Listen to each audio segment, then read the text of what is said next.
राजा और तोता की कहानी। एक समय की बात है, एक राज्य में हरिशंकर नाम का एक राजा राज्य करता था।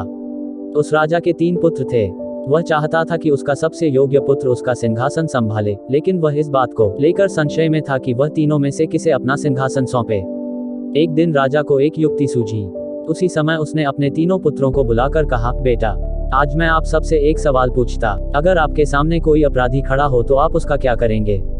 इस पर राजा के पहले पुत्र ने कहा, उस अपराधी को मृत्युदंड दिया जाना चाहिए। उधर दूसरे बेटे ने कहा, अपराधी को कालकोठरी में बांध देना चाहिए।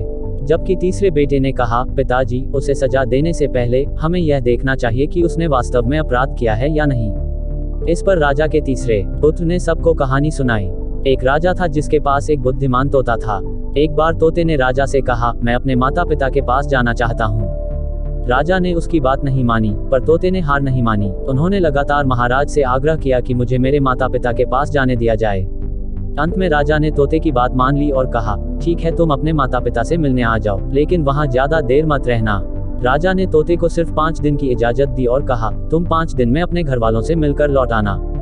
इसके बजाय तोता 5 दिनों के लिए अपने माता पिता के पास चला गया। छठे दिन जब वह राजा के पास लौट रहा था तो उसने सोचा कि क्यों न मैं राज के लिए कुछ उपहार ले जाऊं। फिर वह पहाड़ की ओर चला गया। दरअसल वह महाराज के लिए अमृत फल प्राप्त करना चाहता था। हम लोग जब वहां पहुंचे तब तक रात हो चुकी थी। तोता पहाड़ पर पहुंच गया और फल ले गया, लेकिन रात होने के कारण वह आगे नहीं बढ़ा और वहीं रुक गया। उस रात जब तोता सो रहा था तो एक सांप वहां आया और वह अमृत फल खाने लगा जो उसने राजा के लिए लिया था। सांप ने फल खा लिया, जिससे उस फल में जहर फैल गया था। हालांकि तोते को इस बात की भनक तक नहीं थी।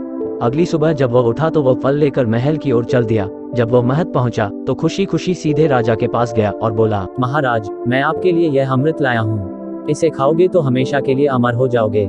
यह सुनकर राजा बहुत खुश हुआ। उसने तुरंत ही उस अमृत फल को खाने को कहा। इस पर एक मंत्री ने कहा, रुको साहब, आप इस फल को बिना जांचे परखे कैसे खा सकते हैं? जरा देखिए तोते का लाया यह अमृत सच है या नहीं। राजा ने मंत्री की बात मान ली और कहा कि तुरंत ही यह फल किसी कुत्ते को खिला देना चाहिए। राजा की आज्ञा पाकर सिपाही ने एक फल का टुकड़ा कुत्ते को खिला दिया। फल खाने के बाद कुत्ता मर गया। ये देखकर राजा क्रोध से आग बबूला हो उठा। क्रोध में आकर उसने तोते का सिर तलवार से काट डाला, साथ ही फल भी फेंक दिया। कुछ वर्षों के बाद उसी स्थान पर एक पौधा निकला। ये देखकर राजा को लगा कि यह उसी जहरीले फल का पौधा है। उसने सभी को आदेश दिया कि कोई भी उस पेड़ का फल न खाए। कुछ दिन बाद एक बूढ़ा उस पेड़ के नीचे आराम करने के लिए रुका। वह बहुत भूखा भी था। उसने उसी पेड़ से फल तोड़ा और खाने लगा। फल खाकर बूढ़ा तुरंत जवान हो गया। राज ने जब ये देखा तो हैरान रह गया। उसने महसूस किया कि फल जहरीला नहीं था। उसने बहुत बड़ी गलती की। उसने बिना सच्चाई जाने तोते को मार डाला। इस बात का उन्हें काफी अफसोस भी हुआ। इसके लिए वह खुद को कोसने लगा। इधर तीसरे राजकुमार की कथा समाप्त होने पर राजा हरिशंकर ने उसे अपना उत्तराधिकारी नियुक्त किया। इसके बाद राज्य में जश्न मनाया गया। इस कहानी से हमें सीख मिलती है कि हमें बिना जांच पड़ताल के कभी भी किसी को सजा नहीं देनी चाहिए।